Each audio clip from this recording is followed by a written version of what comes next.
देखा के माथा फेल कोरी कारे, धारा 76 में जेल कोरी कारे। जो बना देखा के माथा फेल कोरी कारे, धारा 76 में जेल कोरी कारे।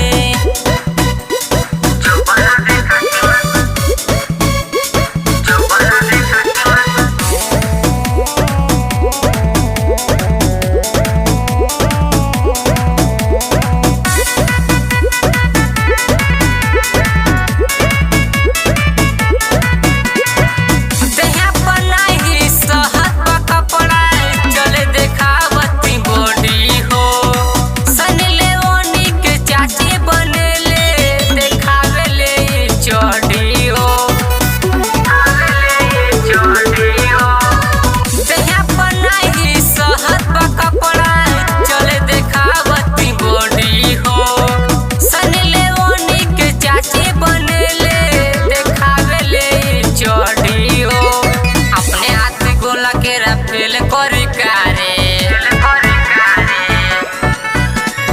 अपने हाथ खोला के फेल कोरी कारे।